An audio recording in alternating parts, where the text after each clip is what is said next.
존경하는 국민 여러분, 지나간 대한민국의 10년 동안의 역사를 돌이켜보면 주사파 정부, 다시 말해서 김일성주의자들이 이 나라와 대한민국 국가를 송두리째 망쳐놨다면, 또 제가 주사파 때문에도 분이 나서 감옥을 3번이나 갔다 왔고 이것을 해결하려고 목숨 걸고 투쟁을 했는데, 이제 보니까 이 주사파보다가 더 참혹한 사건이 일어나는 것은 지금 여의도에서 일어나고 있는 소위 말하는 우파 정당이라고 하는 국민의힘을 비롯한 이 정당들, 그들이 당 대표를 선거를 한다.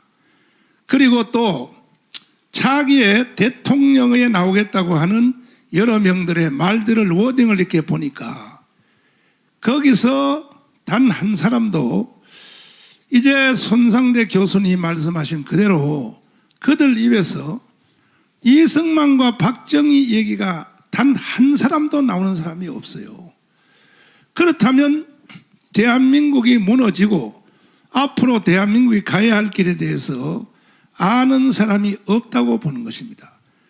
그걸 모르는 사람들이 무슨 당 대표를 한다, 그리고 또 대통령까지 한다, 이렇게 된다면 지나간 10년 동안의 세월도 우리가 정말로 견디기 힘들고 주사파 때문에 고통을 당했다면, 앞으로 10년 동안은 내가 보니까 주사파가 아니라 소위 말하는 중도 우파라고 가장된 정치인들, 이들 때문에 앞으로 10년이 대한민국이 더 어렵게 될 수밖에 없다 하는 판단이 저한테 내려졌습니다. 이해를 하셨습니까, 국민 여러분? 다시 말씀드리면 지금 대한민국의 지도자, 여러 분야, 언론, 학계, 정치인, 종교인, 모든 지도자 그룹에서 이승만과 박정희 얘기가 안 나온다는 얘기죠. 그럼 왜 이승만, 박정희가 중요하냐? 대한민국은 이승만이가 설계도를 그린 겁니다. 설계도. 대한민국에 대한 설계도. 그리고 그 설계도에 따라서 시공을 한 사람이 누구냐? 박정희입니다. 그러니까 이승만이 설계하고 박정희가 집을 지은 나라가 대한민국인데, 설계도를 모르는 사람이 앞으로 대한민국 문제를 해결할 수 있겠느냐?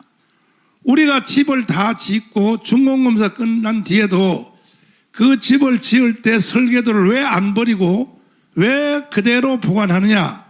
살다가 보면 다시 수도 파이프가 녹이 슬고 또 집이 노후화되면은 다시 또 리모델링을 하나 할 때는 반드시 처음에 그랬던 설계도가 필요하기 때문입니다.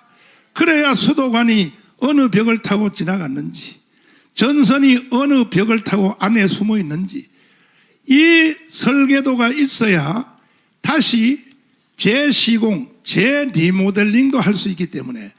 그러나 대한민국을 설계한 설계도를 잊어먹었어요. 왜 그러냐?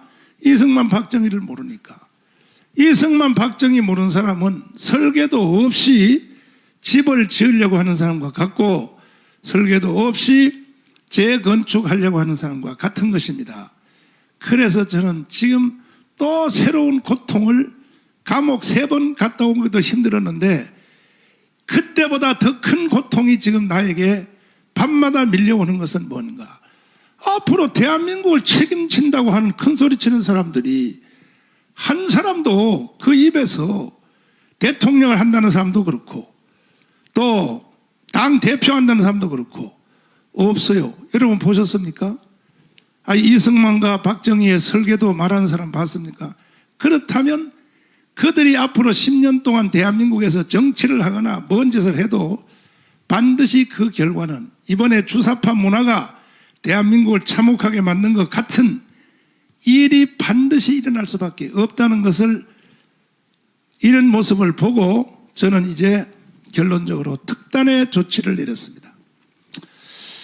저는 그동안에 목사로서 그야말로 애국운동, 투쟁, 여기에 포커스를 맞춰서 했는데 이제 불은 다 껐습니다. 이제 주사파의 불은 어느 정도 껐는데 문제는 이 나라를 끌고 갈 사람들이 아직도 정신을 못 차리고 있으니까 이제는 우리 편도 아니지만 우리 쪽에 속한 지도자들을 키우는 데 있어서 저희들이 전력을 다해야 되기 때문에 이 상태로 인수인계를 받아버리면 또 10년을 장난쳐버리면 대한민국은 망하는 것입니다. 우리의 목표인 자유통일, 그건 꿈에 불과할 것입니다. 그래서 저들의 버장머리를 확실히 고치고 정신을 번쩍 들게 하고 모르는 것은 갇혀야 되기 때문에 안 되겠다.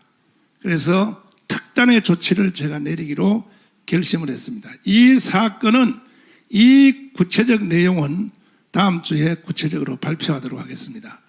존경하는 국민 여러분, 제가 그동안 가문 강정을 비롯하여 30년 40년 동안에 제가 붕괴하면서 전국에 다니며 붕괴하면서 모든 체육관들 다 빌렸어. 장춘체육관, 평택체육관, 대전체육관, 구미의 박정희체육관, 대구의 인터불고, 부산의 구덕체육관, 광주의 동천, 할 것 없이 전국의 모든 도시의 최고의 체육관들을 빌려서 제가 30년 동안을 외쳐왔고 부르짖어 왔는데, 그래서 이제 국민들은 어느 정도 알아들었는데 지도자들이 아직도 못 알아듣고 있기 때문에 저는 이제 마지막 일을 좌파가 아니라 우파도 아니지만 자기들이 중도라고 늘 떠드는데 내가 볼 때 그들은 중도도 아니고 이중대입니다. 이중대.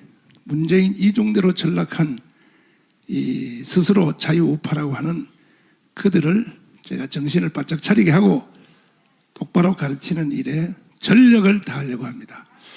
존경하는 국민 여러분, 오늘까지도 저희들과 함께 해오신 국민 여러분, 이제 우리 마무리 작업도 함께 해주시기를 바라고, 반드시 미국의 미래학자들이 말한 엘빈 토플러라든지